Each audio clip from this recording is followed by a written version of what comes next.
week's show is brought to you by our sponsors, the good folks over at D&D in a Castle. D&D in a Castle is the ultimate in Dungeons & Dragons themed vacations. Travel to an actual 14th century castle in northern England and play a 3-day epic campaign of Dungeons & Dragons with world-class dungeon masters. DMs like B. Dave Walters from the Stranger Things game. Want to play with Kate Welch from Acquisitions Incorporated or the hilarious Mark Meer from Mass Effect? Well, you can. The final event this year, D&D's very own Jeremy Crawford joins the lineup, but he's going to Dungeon Master at every game. At D&D in a Castle, each round has 4 full days of activities. 3 of them have 8 hours of Dungeons & Dragons with your DM. That is 24 hours of incredible D&D games. On top of that, there's one-shot games, activities like archery, falconry, something called duck herding, and a full medieval banquet as part of this all-inclusive vacation that takes place in a literal castle. No need to roll initiative, just head to dndinacastle.com where you can see full lists of this year's events and Dungeon Masters. That's dndinacastle.com for your vacation beyond imagination.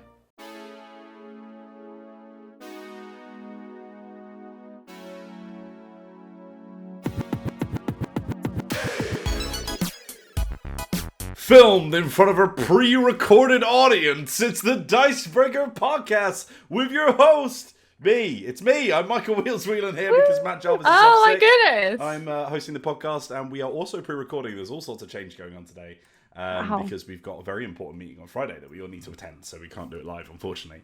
But I am joined by 2 members of the team. We have Maddie Cullen from Team Video and Team Jacob. Hey, well, you know, we're not going to get into it, but yes, hello. Yeah.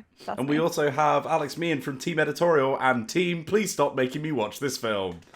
I was expecting you to say I was from Team Cullen, and I'm like, I'm like Switzerland. I have no idea what your opinion is. Whichever boy's in love with me is fine. Yeah, whoever's in love with me, really. I mean, whoever wants to store their illegal gold in my banks. Yeah, back in the day, when I read the books, I was a team. I would have probably said I was a Team Edward person. I didn't watch the film, so I can't comment on that. Although I may be subjected to that at some point. Yes. Every convention that me and Meehan can go to together, the more Twilight we can watch. So.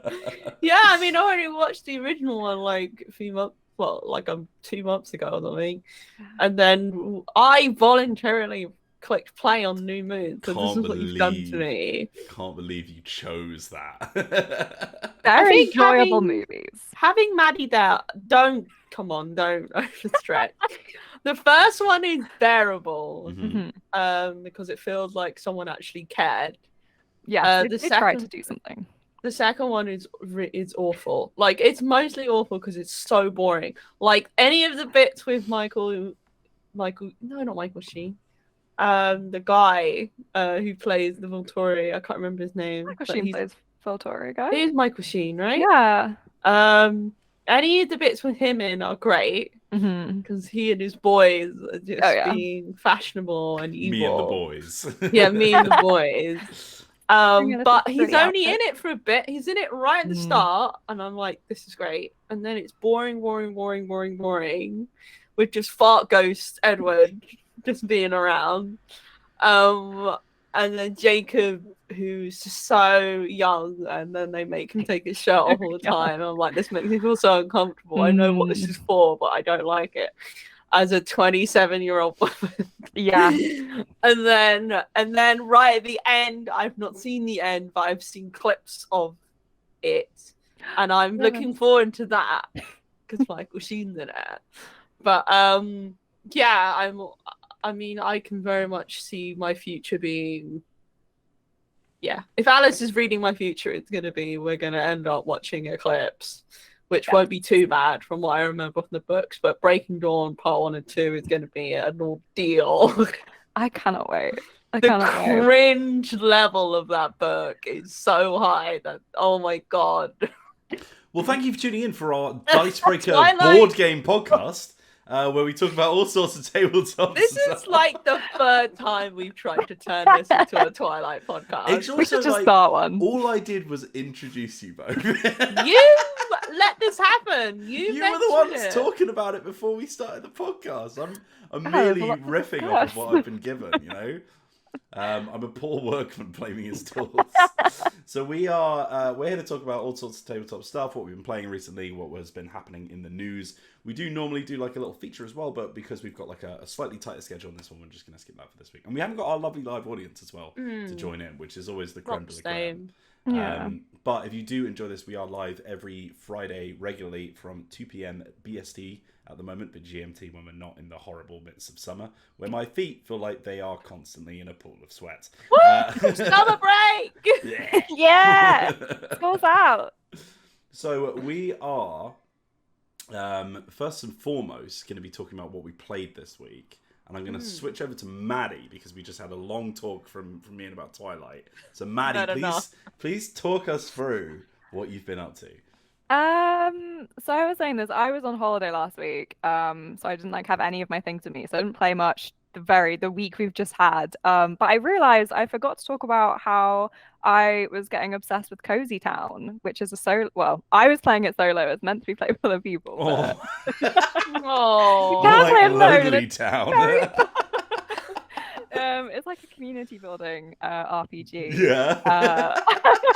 And you can build a community on your own. It's fine. The rules say it's something you can play on your own. does it say you can play on your own? It's fine. Yeah, it says don't worry if you don't have any friends. It's fine. You Solo can pretend you RPGs have a community. Solo RPGs are very cool and fun. It's just They're very funny that great. the one that you're playing is one that's specifically designed for like meeting up with cool friends and forming a community when you're on your own. Yes. Anyway, so it's all Maddie about did- making a lot of Maddie did community. have loads of cool friends. She had a little table out with her plushies sat in the seat. Oh yeah, I was sat with my. And she was like, it's all Mr. good. Bumbles, what do you think about this? Oh, I wish I had a Our Bumblebee community?" plushie. Would love that. When I get PP the plushie that we keep getting an advert for, that little guy, he'll be in my town. So it's a wholesome community builder, and you can sit with people and build together. But you can play on your own because you're drawing cards and that, and then like looking at like a town oracle that says, gives you prompts and stuff. It's basically based on A Quiet Year, and the other one by Avery, Dream Askew. Yes, Dream Apart and Dream Askew. Yeah, so it's based on Quiet Year, and that basically, rather than the kind of apocalyptic setting of A Quiet Year, it's like just whatever was really wholesome and cute and really adorable, and that's everything I'm about. So I had a great time. I made a little like forest with all acorn people, and I played through. Yeah, it's great. I played through spring, and you play through each of the seasons. So I've done like one season, which was very, very enjoyable. I just like sometimes cozy up in bed, get my little cards out, get my little journal, play alone. I've played. It's very fun. So I haven't played it quite yet, but I've played the one where you play monsters in a forest, which I can't remember the name. Oh. Which is really cool because you are like, you're like the fantasy creatures that adventurers would come out and slay, and you're just trying to have a nice little town, and they keep ruining everything. I'm trying to remember what it's called. That sounds incredible. I'm just gonna Where the very quickly. monsters are. Monsterland. No, keep making up names. We'll get there eventually. It's Wild like 1,000 monkeys on typewriters. It's fun. I've never played a community building RPG before, and it was really enjoyable. And I would love to try playing it with some other people as well. As much as it was fun. I would love to play that. It's called the Deep Forest. There we go. Amazing. Deep Forest is a map game of post-colonial weird fantasy. It's a reimagining of The Quiet Year, one that centers upon monstrosity and decolonization, which is very cool. But yeah, The Quiet Year is also very pretty, and the physical edition comes in this lovely little like hempen sack with like Ooh. cards. It's very pretty, very, very pretty. Do love a hemp sack. We all love those hempen sack around here. But yeah, no. What else have you been up to, Maddie? It sounds really good. That was a little while ago, and then obviously I played D&D multiple times a week. Of- So that's of always, course, always, yeah. always on a Wednesday I'm aware night. of Well, how often you play D&D, because whenever I try and organise something with you, it's like, oh, I've got D&D, and then I'm like, well, Liv, what about you? And she's like, oh, I've got D&D. It's like, oh, God's sake. I think me and Liv need to like match our schedules up, so we play Yeah. D&D on the same night, so we're not just like always one of us busy playing D&D. If you joined each other's games, you'd literally never see anyone else ever again. That's so true. Yeah, I'm trying to make sure I have some free nights so I can do other RPGs. Like, I mean, we're supposed to be playing Vampire the Masquerade, maybe Yeah. in 25 years' time. well, because I'll tell you why we're not playing that right now. Because on Monday we're playing a one shot at the moment, which like a classic one shot is going to be a 3-session thing, and it's So a a 3-shot, homemade really. a 3-shot. Yeah, it's basically a homemade RPG about like set in the world of his dark materials. So everyone has like demons. Cool. Yes, it's like Why? I'm I've obsessed. been invited to this. It's playtesting. But I did not know you loved it so much, so we should definitely play some. Maddie, I can't believe you're my friend. I'm sorry, I didn't make the RPG. she's not the host. It's not. Playtesting. But we're having a really great time. Basically, it's like kind of bit powered by the apocalypse, a bit like playing on quite some of the stuff from City of Mist again, which I think is just incredible, great system. I love to play that and hack it up and do things with it. And I just love having a little demon. I have a hummingbird. They're great. They're called Caspina. Do they I die love every them. like 2 days or whatever it is? The hummingbirds live for. Oh no! Luckily, they're my demons, so they live as long as I live, unless they're taken from me. Unless you die every 2 days. Then I'm reborn. It's very fun. I'm an anthropologist. We're out like solving a mystery of a missing person from this like society that we have together. That's kind of like a little secret society, and so we're kind of like, someone's missing. We can't really talk about it, but it's very fun having a little demon. And I want someone to get the copyright for his dark materials to make a proper RPG, please. It's all I've ever wanted. So can someone make it happen? Eons ago. Don't We be did, careful. The monkey's paw is curling and a 5e edition is being made. No. No. Eons ago, we did an article on Dicebreaker.com Good about website. Recommend it. I've heard good things. Yeah, great. I was on that this morning. Loved it. yeah, I did a quiz. No, we can't do quizzes on Dicebreaker.com yet, but I'd like us to. We should be able to, yeah. Sort yeah, that we one should. out, Matt Jarvis. But It's yeah. hard. It is something that I've been working on trying to get us to do. But what the colour of meeple that you picked says about your sex life. That's Yeah, the kind of that's the BuzzFeed level first quiz that one. we should be doing. Oh, that we we're gonna should do. that. I need to know. But this article was like, oh, what IPs would we want turned into a tabletop role playing game? And I also chose his Dark Materials because I love that book series. Yeah, I just want a little demon who can be my friend. Yes. And be around me all the time, and I can talk to, which means I get to do the voice for myself, and I would want to do the voice for my demon as well. Oh, that's fun. It's like Amnon Story. Yeah, like yeah, Story, but you having can't. a little pet is great. Yeah, having a little pet, but like the demon is a part of you. You know, it's very important part. I will say though that when we played Amnon Story, I was kind of like disappointed to learn that they had voices, because I wanted them to just be like Squirtle, you know, like I just wanted them to just make little noises. Yeah. You should do that. You don't want that with them as noises. You don't want that with certain Pokemon, believe me. Some of the noises they make are really off-putting. No, I would want it with, because in the Pokemon anime they say their name, but in like the Pokemon games they just make like various noises, and there's like the noise. Number one, the noise that Jinx makes is horrible. Oh god, it's like blah, blah, blah, blah. And then the noise that another Pokemon. Oh my god, what's it called? It's like a little bug thing. And it literally sounds like a plane is taking off, like, over you. Can you imagine talking to that and it's, like, giving you that response? So maybe we should do that. Honestly, I'm not seeing any side effect, bad sides. I'm just saying good things. I'm not seeing any side effects from my Pokemon medication. Yes, yeah. Negative side effects, none. My final comment on Maddie's one-shot thing is everything you said felt like an arrow being shot into my heart. Carry on. Well, me and you famously let things roll off your back very easily. Well, Yeah. now we've play tested it. We'll have to do another one. Yeah, and you then didn't want the fine. flipping, crappy bolted together version. You wanted the exactly. premium deluxe, Oh ready, yeah. pre-play tested, pre-alpha tested, full release. Yeah. They're were playing like, early access with all the bugs. Yeah. They They were like, we're not going to invite me into this because we disappoint want her to experience the best version. The perfect thing. Yeah. I should know because two of the people in our group were like, yeah, I kind of know the books, and I was like, how is this not your absolute favorite? I can't believe it. I don't know I'm anything sorry. about that material. So Another I think my brother's arrow. got it. God, that's so good. Another I can't read arrow. books. Oh, the audiobook is really good. I listen to an audiobook all the time. There you go. Can't fall asleep without my stories. I imagine you sat there with a really big pair of headphones on and like I play it out loud. Oh All the my time. god! Oliver. And like I play it really quiet. With your so just I stuffed can hear it. toys. Oliver's Yes. like, darling, I really want to get to sleep. You're like, I can't go to sleep about my stories. You can either have me tired and cranky or I'm listening to my stories. You make the choice. Anyway, I had she's an a ex fan, who- but she can't go to sleep without her stories. I had an ex who would listen to the flipping, what's it called, the Lion Witch and the Wardrobe books.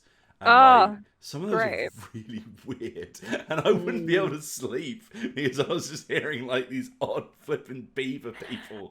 I will The say- narration was really strange, and the person she listened to as well.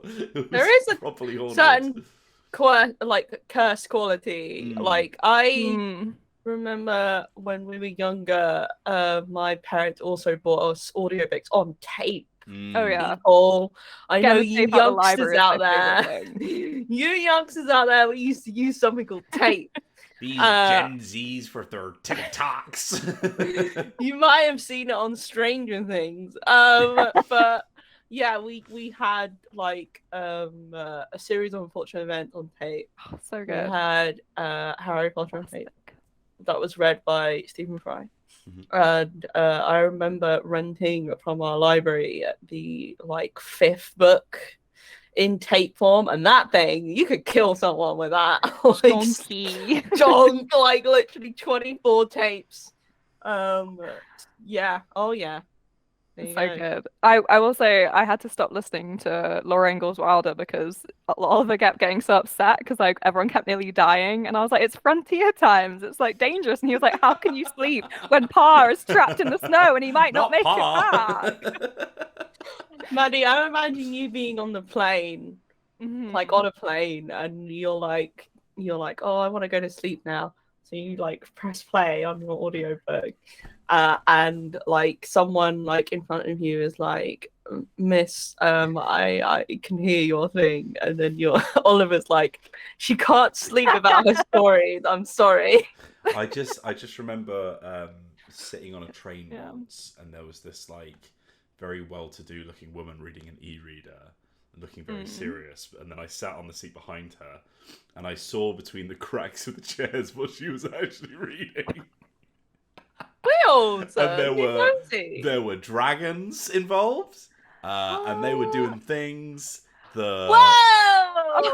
I that we respect shouldn't this discuss on woman the podcast. Massively. Oh my god. It was just very funny. I also Brilliant. remember This is why like you have an e-reader for that Yeah. purpose. I also remember walking past like this 40-year-old bald man who was on TikTok, and it was like the stuff he was looking at was No, not Will. all right for public viewing. He was just No.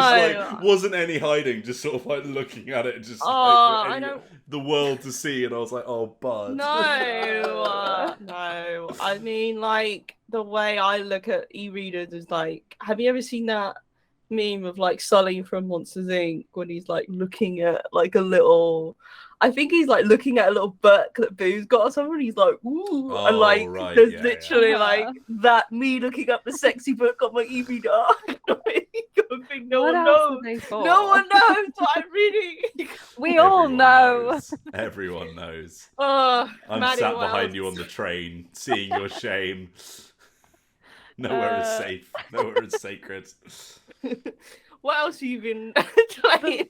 The last thing, I have started looking into making a character for the now I'm pretty sure out of print Fantasy Flight Star Wars RPG Very game. out of print. Yes. Yeah. Oh, Yes. yeah. And I was, £1,100 for the 3 books on eBay. yeah, I put a brackets thing on that I've seen you just answered, which is it's so out of print that it uses custom dice that you can't even get anymore. So Well, I it's have like- the custom dice. Oh, really? I have a Wow. print copy that Oh I my bought God. years ago, and I think we got it in like 2018. It's like when I was like first getting into like RPGs and Mm. stuff. So I have all the dice and stuff so we can play. We've got Edge of Empire, but we want to Yeah. play Age of Rebellion, I think it's called. So we want to play like in like the Is Edge of the Empire Rebels the one where era. you're like the rebellious kind of like rapscallions or whatever? maybe. Because my Oh. mate, when I was working at CA, my mate was running a campaign of that. Mm. And Oh. like, I just remember some of my other friends who were in it just being like, "Yeah, it's quite slow." Because like, they were doing Really? like a heist or something, and they'd spend about 3 sessions just getting a car or something, and I was like, "Oh God." Edge of the Empire is like the Han Solo. Yeah, Like Mhm. you are scum and villainy. yeah, The Age of Rebellion is you play as rebels in the Empire War. And then there's another one which I can't remember what it's called, but it's one where you basically play Jedi. So it's like Jedi's, Yes. Han Solos, rebels. Yeah, so we Your have like hands, the your solos. Yeah. Got 'em all. swords. what else do you want? So we have the Edge of Empire, but we want to play rebels. So I'm looking at playing like an agitator. So I just go around and like get people riled up to join the rebellion, which I think could be quite fun. So I think we've got someone else who might play a spy.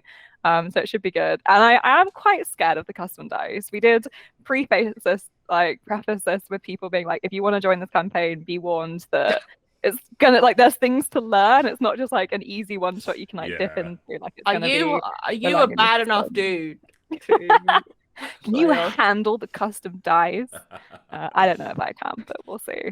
But I mean, I've heard really good things, and people say when you get used to the dice, they work really well, and it is a fun system. Yeah, they Which kind of is have like- a bit more of a prompt to them, don't they? Because it's like, Yeah. because I tend to find with because there's some RPG systems which there's one I can't talk about, but there's some that use like card spreads and stuff, for example, Mhm. which like instead of just having here is a number which is just sort of successful thing, and then you've got like your Yeah. degrees of success, and then you sort of map outwards by having, well, this is your degree of success, then here's all the individual points, and then it's really useful for trying to work out what happened, because it's almost like an oracle spread where it's like, oh, okay, well, you did really bad at the start, but then did really well at the end, so maybe you were like Fun. failing, but then you sort of started to warm up and got where you need to go, all that kind of stuff. And Yeah. yeah, it's really, I think that's why people talk well about the custom dice, because they're sort of, they give you a bit more of an image of what actually Yes. happened rather than just pass or fail, you know.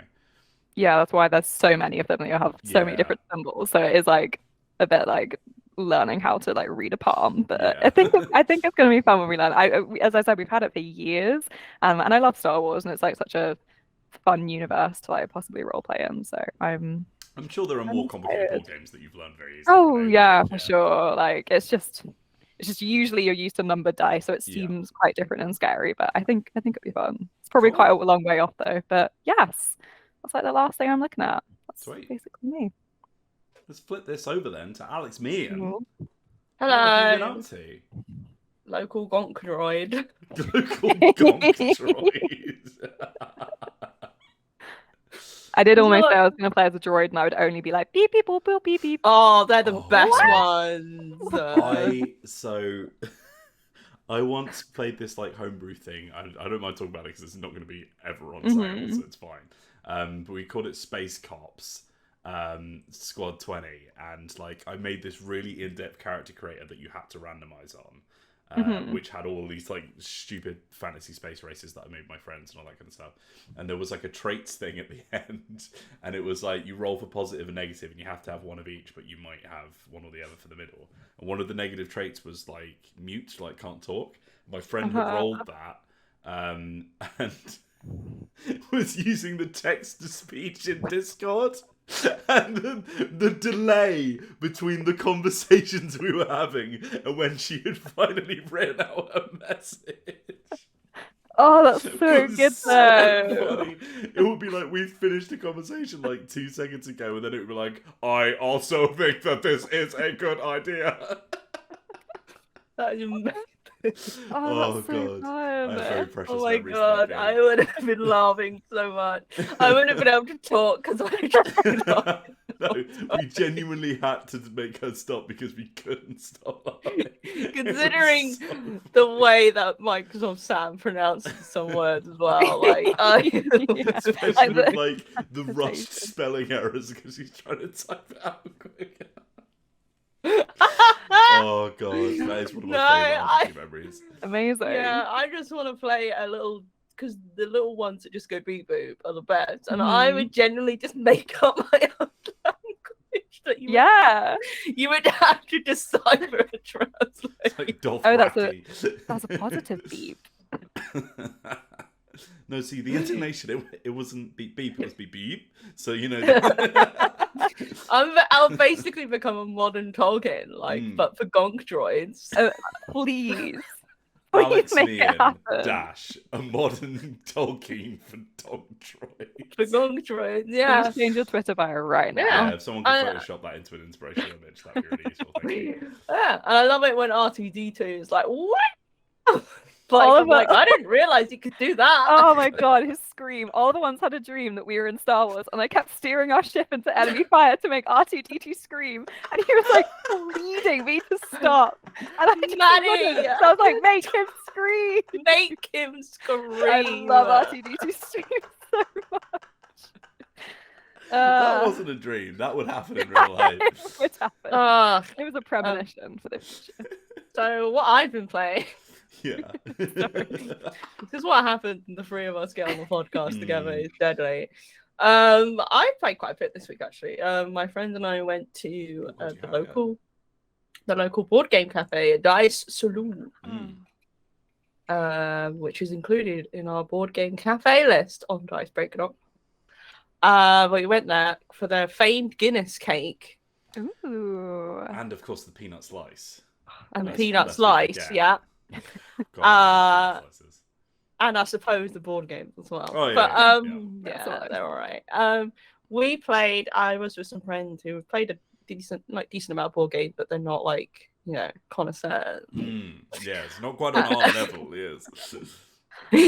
So I ended up playing things that I'd played before, but were pretty good. So we played Forbidden Island, which is a classic co-op game from Matt Leacock, who designed Pandemic. Precursor to Pandemic, I think. I think it might come out before, maybe. No. Matt Leacock specifically made this trilogy as like I want to make a more sort of family. Pandemic it's pretty like family friendly, but like a more like for younger audiences as well. Set of co-op games. So it's Forbidden Island, Forbidden Desert, and Forbidden Sky. I think I'm thinking of the fact that it got a reprint after. Don't worry. I've confused myself. It's all good. Fine. Yeah, Forbidden Island's the first one, and my preference is Forbidden Desert is the best one personally. Okay. But they didn't have Forbidden Desert, so we played Forbidden Island. Very rude. Very rude, I know. So yeah, it's a co-op game where you're going across this island made of tiles. You're trying to find these 3 treasures, and you need to discard matching cards to get the treasures. However, the waters underneath the island are rising and taking the island underwater. And so as you go through the game, you'll draw these waters rise cards, which cause the water level to rise, i.e. the number of flooding cards you have to draw sort of increase. And also you have to shuffle back in the flooded cards you've already taken out. each card corresponds to one of the tiles you have on the table. If a tile is flooded and then flooded again, you lose it. And this game was pretty tense. By a miracle, we managed to make it. And it was only really because I was playing as a diver who is able to cross over missing tiles, which the dive is useless at the beginning of the game, basically, because you're not really flooded. But then in the end game, they really come through, because otherwise, one of the treasures in the Forbidden Island meta. Yeah, and the top. Gamer. He's jungle. Gamer 28 here with your Forbidden Island meta. This is what people are playing these days.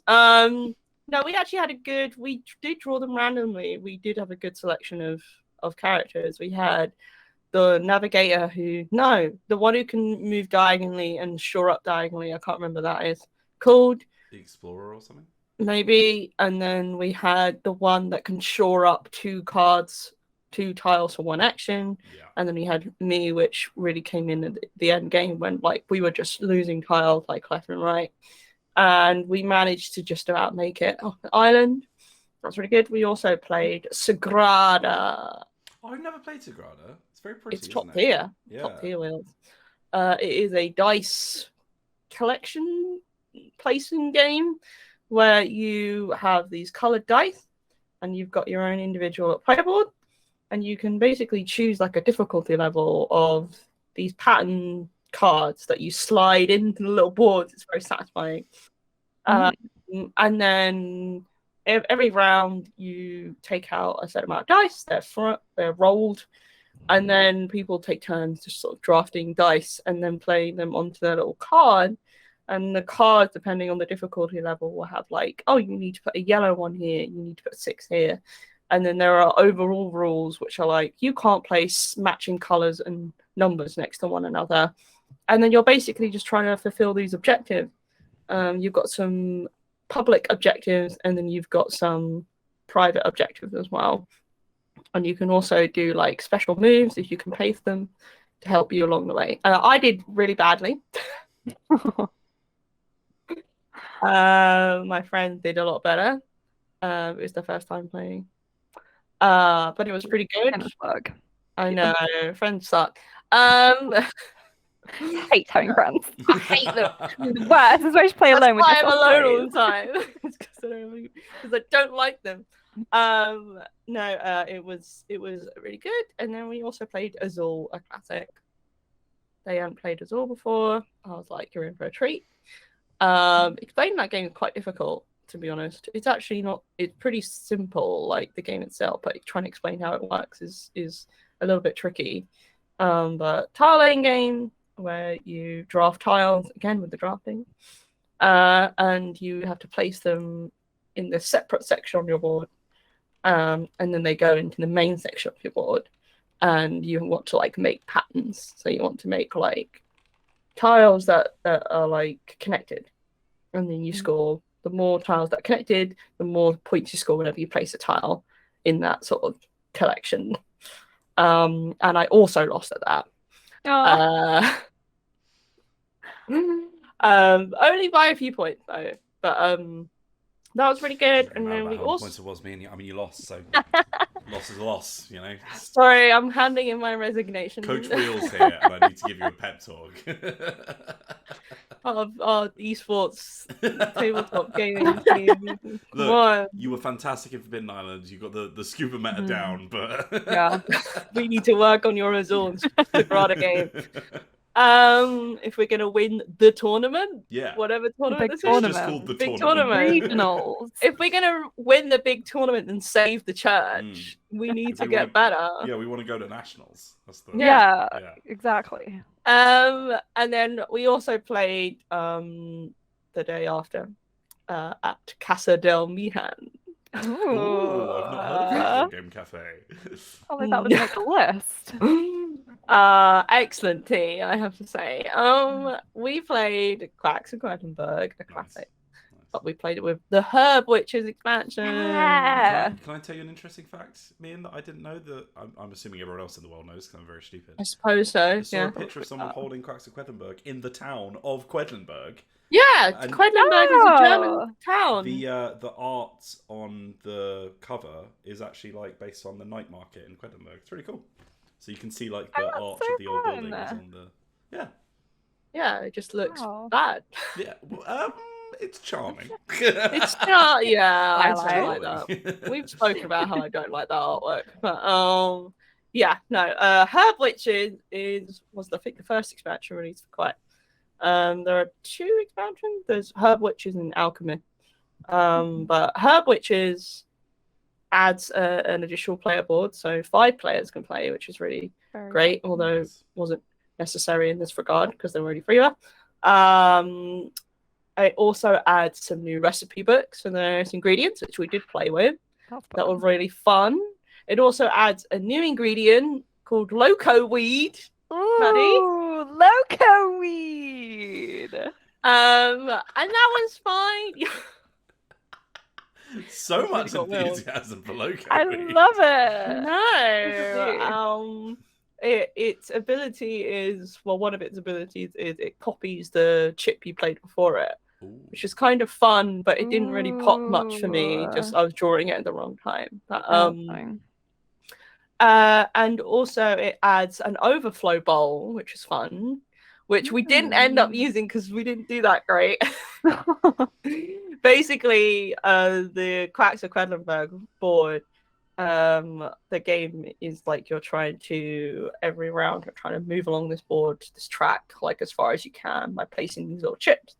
And the numbers they have on them show how many spaces you want to place them ahead of the last one. But if 33 is the limit on the player boards, if you go up to 33, then you have to stop because you can't go much further. But the overflow bowl adds basically an extra part of the board which attaches really nicely, and you can choose to keep drawing chips if you want to put in the bowl, and it basically gives you more points, but obviously you still have more of a chance to draw the dreaded white chips that cause you to explode. But it just allows those gamblers to really, like heat up. Which is the whole point of the game. Yeah. Risk Um, reward. We didn't use the Herb Witches themselves because I didn't want to overload my friends with rules and things. But the Herb Witches basically just they're just like powers that you can pay for. Right. So each witch has like a currency that you can use, and you get given one of the currencies at the beginning of the game. I don't think you can get any more currency. So once you've spent it, it's gone. But you can choose like, we're going to choose there are 3 Herb Witches, and each Herb Witch has 2 powers. You can choose between them, and they just kind of like help you. So it's like a little extra thing. Nothing like revolutionary to kind of change the game up, but just kind of, to be honest, to me, the additional recipe books is more than enough for me to kind of get extra fun out of it, because the recipe books are really what kind of make the game what it is. But that's what I've played this week. Nice. Nice. Bummed Well, up. I suppose it's time for me to talk about the very few board games Must I've be. played. So I did finally, after like harping on about it to my mates for a very, very long time, we finally played Trap Words. And we were drunk at the time, and it was great. Trap Words, if you're not aware, is a sort of codename style game wherein you're doing that kind of like describe a word without saying the word thing. But the twist is that your opponents have laid trap words, which if you say, you instantly fail.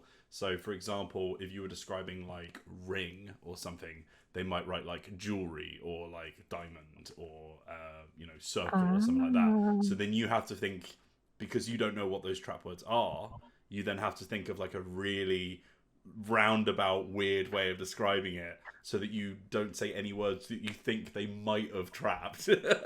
It's really good. That's so fun. So, like, for ring, I'd be like, it is an object that you place on an appendage on the end of your limb when you are betrothed or something like that, you know? And we had a really good time of it. It's really good. But I've been trying to get them to play for ages, but we end up, like, just not playing games in general. And I brought it and I was like, do we want to play Trap Words? And they went, yeah, I'll play Trap Words. And I was like, get in, come on. Finally. Very quietly. Very quietly. In the corner, I'm like, come on. Okay, cool, yeah, let's play Trap Words. whatever. Yeah, cool, yeah. No, I'm not that bothered, but yeah, let's play. Yeah. I don't mind. I will cry if you say no.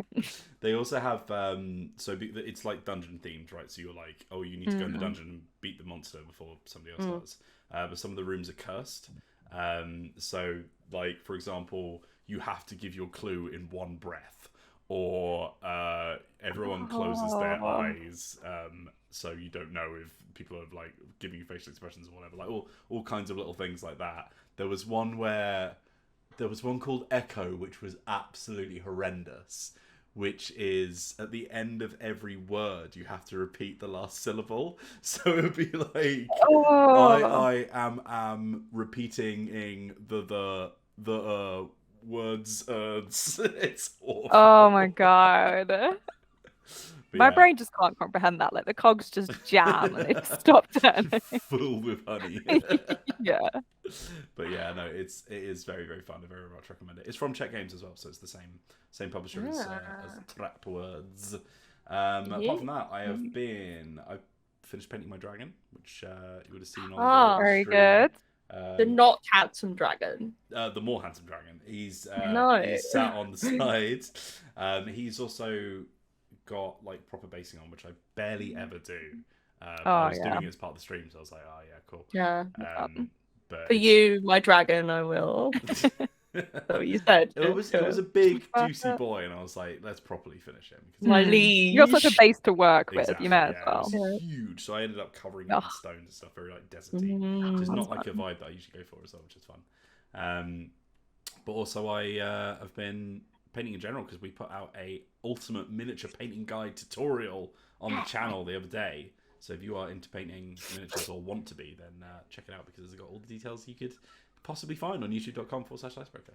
Oh my goodness. Yeah. Apart from that, I'll keep it tabletop for now, but I've been reading Printweaver, because I really want to run it at some point, because it looks really, really fun. Yeah, that's a really interesting game that we have covered on the site. Yeah, I was about to say, there is an article about it on the website, which I was not aware of when I put it in the group chat, and Meehan was like, we already wrote about that, and I was like, oh, sorry. I was like, look at you, stupid idiot. You moron. Look, Why don't you think? It's a before you running speak? joke that I do not read our website. So, I've just got to stay consistent, that's all. But yeah, no, so it's a indie OSR RPG, which is all based around like palm reading. So when you create your character, it's pre-made for you by how your fingerprints are formed in your hand, and it's got like alternative things for, like, if you have missing fingers or missing hands or anything like that, then there are like things that account for that and stuff like that. So it's really, really cool. I love like your character is already made for you in RPGs. Like, I love random generation and stuff like that, because I tend to find it makes me step out my comfort area and do things that I wouldn't expect, which is always definitely. But also, it's just like, it's really beautiful, really cool setting.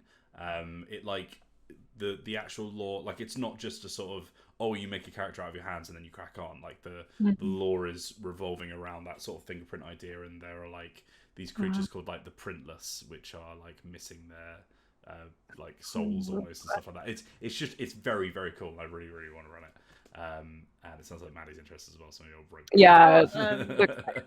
it's got strong Dark Souls vibes. It does, yeah. Like, it's very, very monochromatic, very, like, dark fantasy. It's really, really cool. But yeah, so very into that. Hopefully we'll run it at some point and I can talk more about it on the podcast. But apart from that, the thing that has been consuming my entire life recently, to the point where last night I got so invested in it that Zoe shouted from the bedroom, like, B, are you alright? And I was like, oh, it's 3 a.m. Wheels? Because I had gone into School night. hyperfocus and I was like completely unaware of what time if it there's was. a game like set up to make you focus like Yeah. so intently. And that game is Factorio, which is it is like a survival crafting game in the style of things like Minecraft, stuff like that. It's top down, it's 2D, very like simple graphics. But the premise is that you've crash landed on an alien planet, which is full of like hostile bug creatures, very like Starship Troopers. Oh. But the idea is, whilst you're doing the classic like, oh, I mine for stuff and I smelt it and I make goods, everything in the game. Smelled it. Smelt it. You He never who sniffed smelt that. it dealt it. Yeah, the idea is that the stuff that you're making in the game is too complex for you to like sit there and make every component, because you make factory automated like production lines. So you're using like conveyor belts and like little machines to grab things and stuff, and you make this like huge sprawling like it's like a machine for pigs, the Amnesia game. It's just like this huge horrible machine that you've constructed, and then like the local bug creatures, they only kind of attack you if you go near them, but then as you start to pollute their planet, they get really pissed off. You don't so you then like have to it. like defend yourself, and then we've got a Toto appearance, by the way, whose fur I'm already covered in because he keeps sleeping on my desk. So Good there's lad. cat hair on my nose, so I can rub my face like so. Ugh. Stop it. But yeah, so it is just like, it's one of those things where you can really lose yourself in it, because it's like, I'll make another production line, and then we need some more iron, we need some more copper and stuff like that.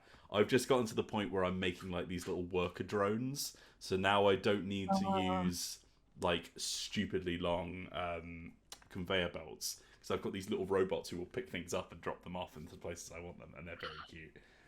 I've also started doing like nuclear power and stuff. Like it goes ridiculous. Like at first you're like, oh, I'm going to research the technology to get faster conveyor belts, or I'm going to research the technology to get, I don't know, like a new type of weapon. And then by the end it's like atom bombs and spider mechs, and it's like ridiculous the level of stuff you can make. Toto, get down. Stop it. Oh. He hasn't seen me on here in a while because I've not used my PC in a long time. But yes, I've been playing that a lot recently. It's very, very good. And hello, Toto.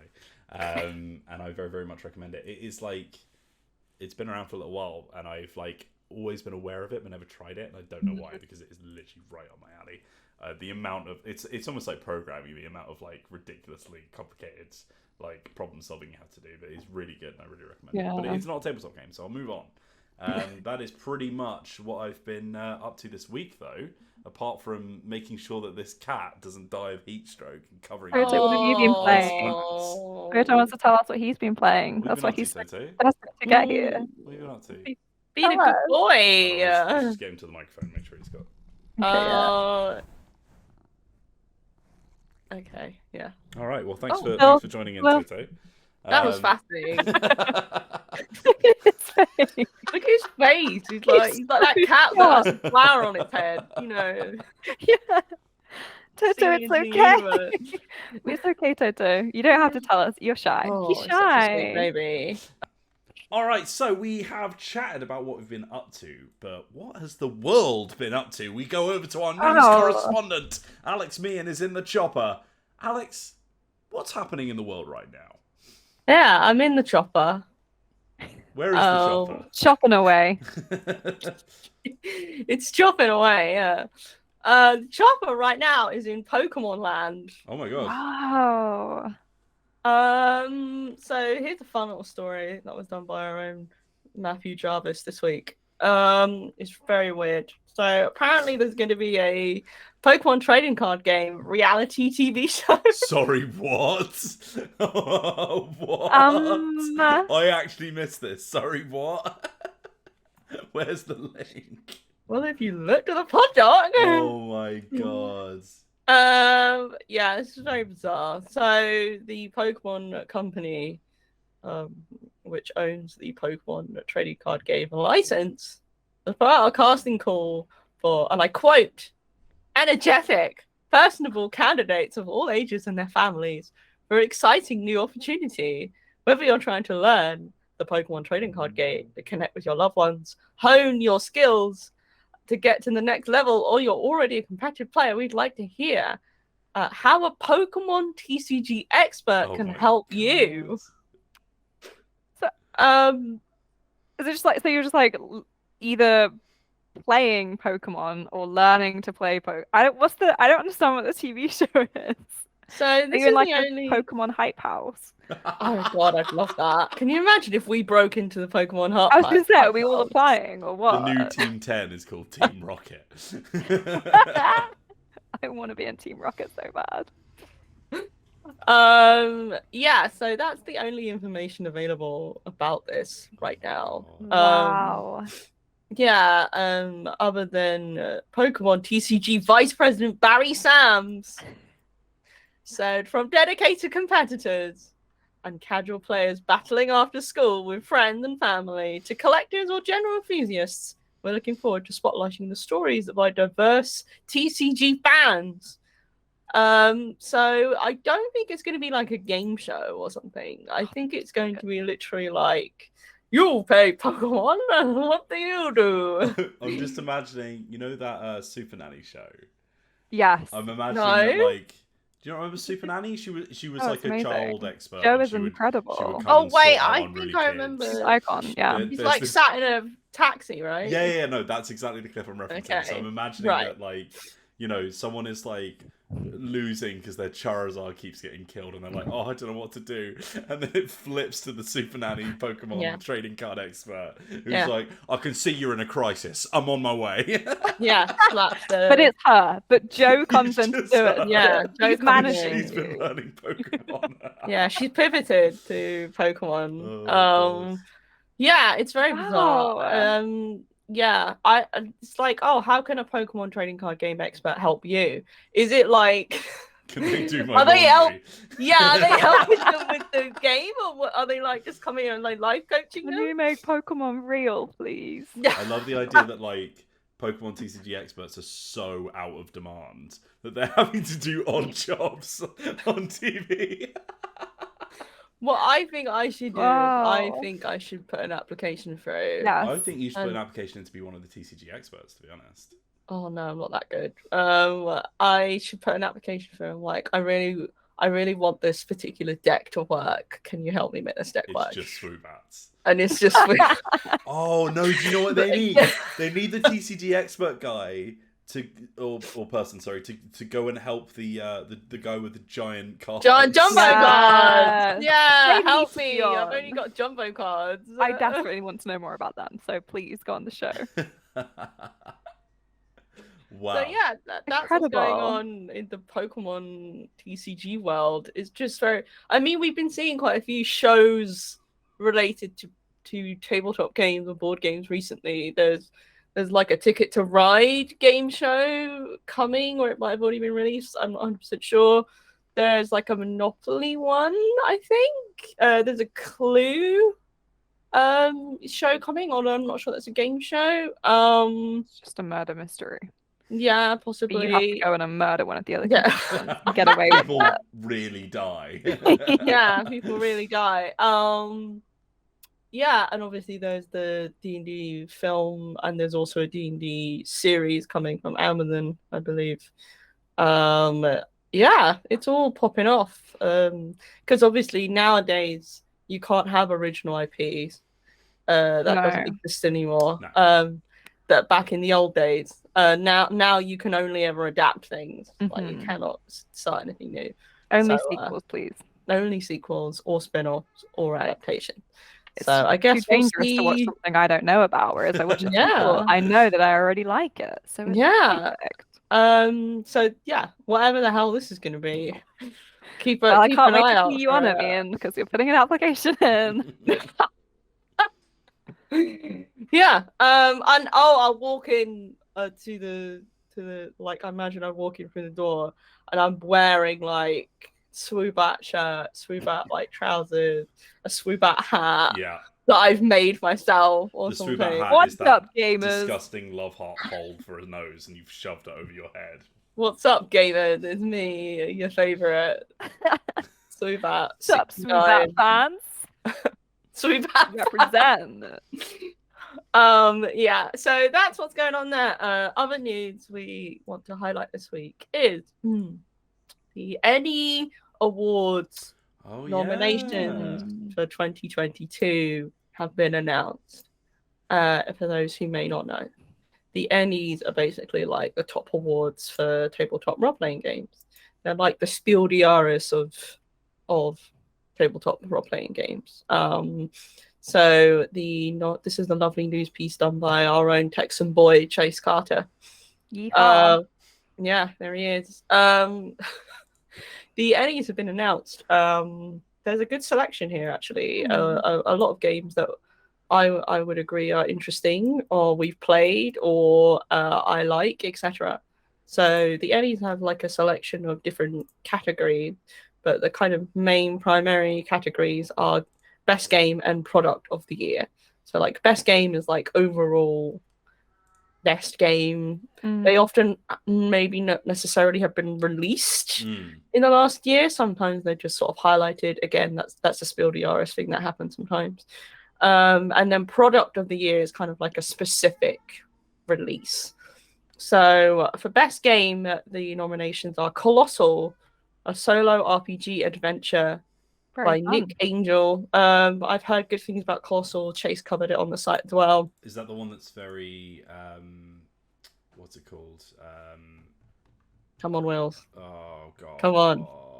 Come on.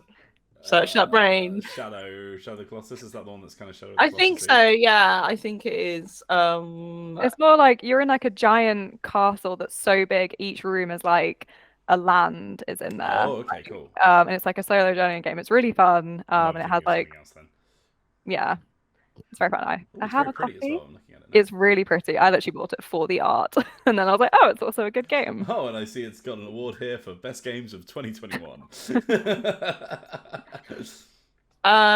Also for best game, Root the RPG by Magpie Games. We've played that. It's good. It's powered by the Apocalypse, so you know. And obviously, it's technically an adaptation, but it's an interesting one considering what it's based on. I enjoyed my time with it.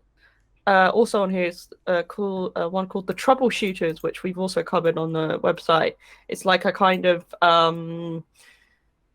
like a Lupin the Third, Tintin style 1960s adventure RPG. The artwork is really, really interesting and striking. It's a lot more like upbeat and kind of fun is like the aim with that.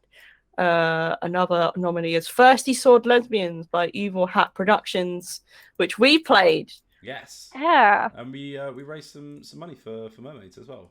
Yeah. A big thank you to all the chat and all the people who donated. Yeah. So we had a really good time with that. I particularly enjoyed Thirsty Sword Lesbians. That is that powered by the Apocalypse? Yeah, no. Yeah. But it's based on the system, but it's very much it's the kind of powered by the Apocalypse game that I really like, which takes the basic system and really alters it to make it fit like the kind of feel and pacing. So if the name doesn't give it away, Thirsty Sword Lesbians is a queer RPG about thirsty sword lesbians. That's all you need to know, really. That is what it does on the cover. It is really fun, and it really so the one thing I really like about it, the artwork's lovely, but the gameplay mechanics really like push forward that what it's going for, which is like kind of chaos, fun, like melodrama. There is literally a move that Maddie had, and which I ended up getting halfway through, in which an attack makes your clothes fall off. Yeah. Someone tries to fight me, the sword just rips my clothes a little bit. I'm nearly indecent, and then everyone's like, "Oh, what's happening over here?" We're like, "Ooh, boy, whoa, yeah, various carry-on noises. Thirsty Sword Lesbians is specifically created by April Kit Walsh, but published by Evil Hat Productions. And the last one is Wise Women. I've not heard of this one. I'm aware of Wise Women. It's very cool. This is the only one I've not heard of. Yeah, it's a role-playing game where you're playing sort of Eastern European folklore-inspired witches who are like protecting their community from like supernatural creatures. So it uses like herbology and all that kind of stuff. It's very, very cool. And it's got like a very pretty sort of like cottagecore aesthetic as well. That's the sound of that. So Maddie, yeah. How have I been sleeping on this? pop a link for you in the chat. Cottagecore. That's by Alexandra Brockman. So we've got a good selection of some really indie releases here, like Colossal, Wise Women, and some larger releases like Root, and kind of what I'd call mid releases like Troubleshooters and Thirsty Sword Lesbians. So those are the nominations for Best Game. The nomination for Product of the Year include Call of Cthulhu Classic Prop Set, H.P. Lovecraft Historical Society. The way I read that was like a, one of those like anime, like basically like an anime title where it's like 500 words long. So yeah, Call of Cthulhu, always good. I've not played this specifically. Colossal, a solo RPG adventure. So obviously Colossal released as a single book, digital copy. Dune, Adventures in the Imperium, core rulebook, Atreides Collector's Edition. Oh. So there's Dune, Adventures in the Imperium, which is by Modiphius Entertainment. They do a lot of IP-based TRPGs. I've heard good things about Dune, Adventures in the Imperium. It is one I would like to give a try. Zhongxi, Blood in the Banquet Hall, Wet Ink Games, which Wheels and I and Lodi's played together. Really, really good horror RPG where you're a like second generation Chinese. Some people are first American family running your own restaurant by day and fighting Chinese vampires by night. Really cool. Odd Jobs, McGruffin and Co. I don't know what that is. Why, it's Odd Jobs by McGruffin and Co. Odd Jobs, McGruffin and Co. Yeah. They are a collection of RPG micro settings, apparently, which is pretty cool. How wonderful. This one sounds amazing. Putrescence Regents.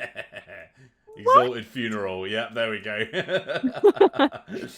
Yeah, that is a Morkborg bog crawl in the format of an LP vinyl. Oh, I know this now. Yeah, it's a flipping vinyl. It's so sick. Such a good idea. Morkborg has an absolutely unflappable aesthetic. Yeah. It has some really interesting products, as they call them, which are just really fun, sort of out of the box releases. You've also got Root, the RPG, Troubleshooters, Thirsty Sword Lesbians, and Uncaged Goddesses, which I believe is the D&D 5e module that was released, unofficial module, which focuses on goddesses specifically in the kind of D&D canon, which the artwork for it looks incredible. Yeah, it sounds fun. I love a goddess. I'll never say no to something about a goddess. Also, if you search for it and find the drive-through page, there is a beholder with what looks like two baby beholders. And honestly, the one that's in like a little sling is adorable. It's like looking up at its parent, just being like, oh. I never thought beholders could be so cute. Yeah, so that's kind of the main nominations. You can read all the other nominations for like best podcast and judges spotlight winners, for example, on Dicebreaker.com on Chase's article. But yeah, we'll see who comes out on top, as it were. And there's some really good, I think, choices there made this year. So I'm not, yeah, it's weird. There's a best podcast. I'm not seeing the Dicebreaker podcast. Yeah, I must admit that I thought that was a big, It's yeah, a bit of a mission. strange. Yeah, I was actually going to write in about that and be like, I feel like this is great, but I feel like Disgusting. Fine, we'll make our own awards. we'll nominate ourselves. The Dicebreaker Awards, best podcast, Dicebreaker podcast. yeah, no, it'd be Best Dicebreaker match of Awards, everything Yeah. Dicebreaker do. best tangent, best Twilight conversation, Best quote Best- from Twilight. best Cat moment. interruption. Yeah, best moment when Matt Jarvis looks like he's just had too much, like he just cannot deal with it anymore. Yeah, no. So yeah, that's what's going on the old news. Other notable articles you should read, like catch up on, include there's a really great feature by Jason Coles about the Double Masters 2022 release, which is the Magic the Gathering, where it's like older cards being re-released, and basically about how it feels a little bit like Wizards is, kind of getting that sweet money, as it were.